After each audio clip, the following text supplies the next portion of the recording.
কোহলি কাঁদলেন। কোহলি দেখালেন সবকিছু পেয়েও কাঁদা যায়। 2008 সালে মাত্র 20 বছর বয়সে আরসিবির ডেরায় এসেছিলেন কোহলি। তখন সবাই তাকে চিকু নামে ডাকত। সেই চিকু থেকে তিনি কিং হয়েছেন। তবু আরসিবিতেই থেকেছেন। 1-2 করে 17টা বছর খালি হাতে ফিরেছেন। 18 বারে এসে জিতলেন। স্বাভাবিকভাবেই কোহলি কান্না আটকে রাখতে পারেননি। এক জীবনে তিনি সবই জিতেছেন। ওয়ানডে বিশ্বকাপ থেকে চ্যাম্পিয়ন্স ট্রফি, এশিয়া কাপ থেকে টি-20 বিশ্বকাপ, কি নেই কোহলির ঝুলিতে। শুধু একটা আইপিএল জেতা হয়নি। এবার না হলে হয়তো আর কখনোই হতো না। 267টা ম্যাচ, 8,500-এর বেশি রান, 8টা সেঞ্চুরি, 63টা হাফ সেঞ্চুরি, 191 ছক্কা, 771টা চার। আরসিবির হয়ে কোহলি যা যা করেছেন তার অর্ধেকটা করাও বহু ক্রিকেটারের স্বপ্ন। 2009, 11 এবং 16 এই 3 বার ফাইনালে উঠেও ট্রফির স্বাদ পায়নি কোহলির আরসিবি। হৃদয় ভাঙতে আর কি চাই। 19 ওভারে বল করছেন হ্যাজেলউড। দরকার 29 রান। জয়ের ঘ্রাণ পাচ্ছে সবাই। প্রথম 2 বলে বড় শট খেলতে পারলেন না পাঞ্জাবের শশাঙ্ক সিং।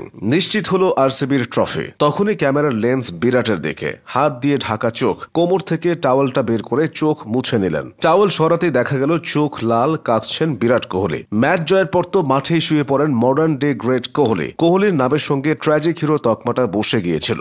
অবশেষে সেটা দূর হলো। আরসিবিতে শুরুর দিকে কোহলি সতীর্থ হিসেবে পেয়েছিলেন Rahul Dravid, mark voucher, Cameron white ও মিসবাউল হকদের। বর্তমান প্রজন্মের অনেকেই এই ক্রিকেটারদের খেলা দেখেনি। কোহলি তখন ওপেনিং এ নামতেন না, মিডল অর্ডারেই জায়গা হতো। এরপর আসে ক্রিস গেইল ও ড্যানিয়েল ভেক্টরির মতো ক্রিকেটার। তারপর ডি ভিলিয়ার্স থেকে ডেল স্টেন হয়ে গ্ল্যান ম্যাক্সওয়েল। আরসিবির লাল জার্সিতে বহু তারকা ক্রিকেটার খেলেছেন। সবাই বিদায় নিয়েছেন। থেকে গেছেন কোহলি। খেলেছেন রজত পাতিদার, জিতেশ শর্মাদের মতো তরুণ তুর্কিদের সঙ্গে। রোহিত শর্মা আইপিএল জিতেছে 6 বার, ধোনি জিতেছেন 5 বার, শুভমন গিলের মতো উঠতি প্লেয়ারও একটা আইপিএল এর স্বাদ পেয়েছেন। কোহলির নামের পাশে তাই একটা শিরোপা না থাকা খুব বাজে ব্যাপারই হতো। কোহলির চেষ্টার কমতি কখনোই ছিল না। 2016 সালটা ছিল তার আইপিএল ক্যারিয়ারের সেরা আসর। 7টা 50, 4টা সেঞ্চুরি আর 81 গড়ে 973 রান। কোহলি ছিলেন অপ্রতিরোধ্য ও অদম্য।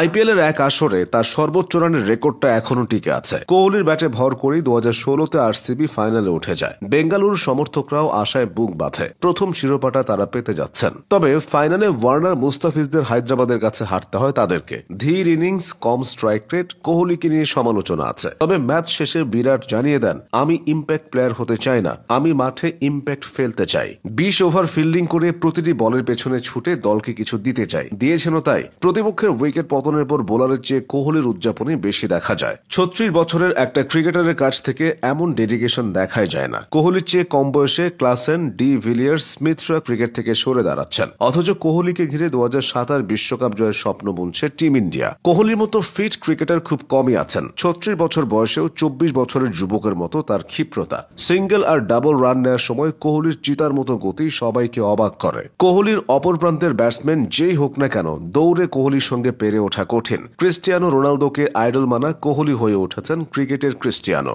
টেস্ট আর টি-20 থেকে নিজেকে সরিয়ে নেওয়া কোহলি এখন শুধু নিজের প্রিয় ওয়ানডে ফরম্যাটে খেলবেন। 2027 ওয়ানডে বিশ্বকাপ হবে আফ্রিকায়। এখানে কোহলির রেকর্ড সবার চেয়ে ভালো।